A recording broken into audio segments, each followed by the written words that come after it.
আসসালামু আলাইকুম everyone, welcome back to my channel ইমাজ cooking world. আজকে আমি আপনাদের সাথে শেয়ার করব কেক ও পুডিংয়ের রেসিপি। একসাথে যদি দুইটা পাওয়া যায় তাহলে তো বেশ মজাই হয়, তাই না? তা আমি আজকে এরকম একটা রেসিপি নিয়ে চলে এসেছি আপনাদের সামনে। তো শুরু করছি।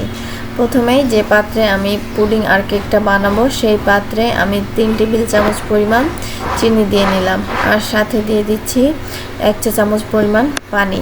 এরপর এটাকে আমি চুলার জালটা দিয়ে দেব, একদম লো হিটে করে আমি এটাকে জাল করতে থাকবো। জাল করতে করতে একটা সময় পরিমাণ এটার চারপাশ থেকে লাল হয়ে চলে আসবে, তখন আমরা এটাকে ঘুরিয়ে ঘুরিয়ে আবার চারিপাশ থেকে সমানভাবে লাল করে নেব।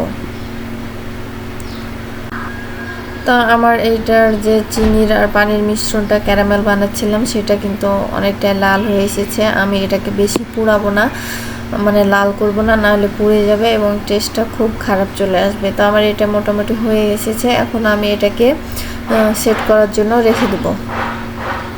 এরপর আমি একটা বাটিতে প্রায় 2টা পরিমাণ ডিম নিয়ে নিচ্ছি, আর ডিমের সাথে আমি এখানে প্রায় 1/3 কাপ পরিমাণ চিনি অ্যাড করে দেব।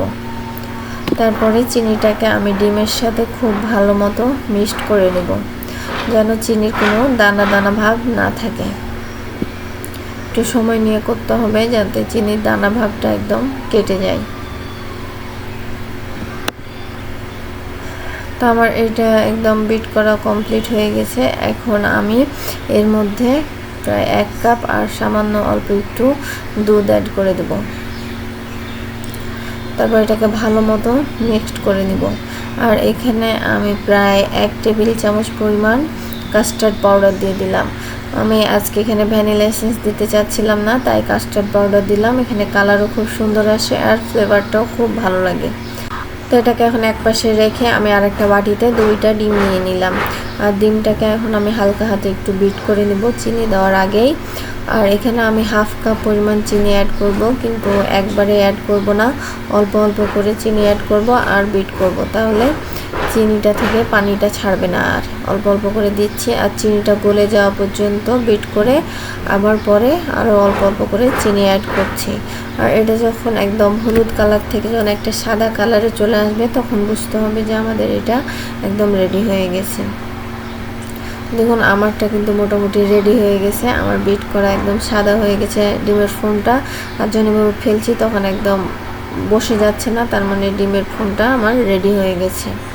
এখন আমি একটা বাটিতে প্রায় 1/2 কাপ পরিমাণ আটা নিয়ে নিয়েছি, আর এখানে 1/2 চা চামচ পরিমাণ বেকিং পাউডার নিয়ে নিব। এখন আমি এই দুইটাকে ভালো মতো মিক্সড করে নেব যাতে সমানভাবে চারিপাশে মিক্সড হয়ে যায়। আর এখানে আমি এখান থেকে অল্প অল্প করে পরিমাণ আটা নিয়ে এটাকে ডিমের ম্যারাঙের সাথে ভালো মতো মিক্সড করে নেব। এটা খুব তাড়াহুড়া করা যাবে না, আলতো হাতে এটাকে মিক্সড করতে হবে। মিশ্রণটা যত আলতো হাতে করবেন এটার স্পঞ্জি ভাবটা তত সুন্দর মতো আসে। আমি এখানে স্পিড দিয়েছি তাই মনে হচ্ছে যে অনেক জোরে জোরে করছি, কিন্তু আসলে আমি খুবই আলতো হাতে এটাকে বানিয়েছিলাম। তো আমার এটা করা শেষ। এখন আমি যে পাত্রে ক্যারামেল রেডি করেছিলাম সেই পাত্রে প্রথমে যে পুডিংয়ের মিশ্রণটা রেডি করে রেখেছিলাম সেটা এখানে দিয়ে দিলাম। এটা দেওয়ার পর যে কেকের মিশ্রণটা রেডি করে রেখেছি সেটা এখানে অ্যাড করে দেব। এখানে প্রথমে পুডিংয়ের মিশ্রণটা রেডি করে রাখতে হবে, কেকের মিশ্রণটা পরে বানাতে হবে, না হলে এটা একদম চেপে যেতে পারে, কেকের মিশ্রণটা নষ্ট হয়ে যেতে পারে, তাই এটাকে আমি পরে বানিয়ে নিয়েছি। এখন এটাকে পুডিংয়ের ওপরে হালকা করে দিয়ে নিচ্ছি।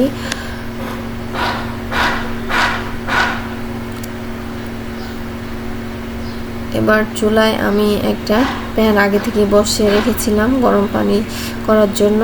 সেই প্যানের উপরে আমি এই পুডিং আর কেকের মিশ্রণটা দিয়ে ঢাকনা দিয়ে ঢেকে দিচ্ছি। এটাকে আমি প্রায় 25 মিনিট পর্যন্ত হতে দেব। 25 মিনিটের মধ্যে এটা হয়ে যাবে। দেখুন আমি 25 মিনিট পর ফিরে এসেছি, আমার পুডিং কেকটা একদম রেডি। এটাকে আমি ঠান্ডা করে নিব। ঠান্ডা করে নিয়ে এটাকে আনমোল্ড করে নিচ্ছি।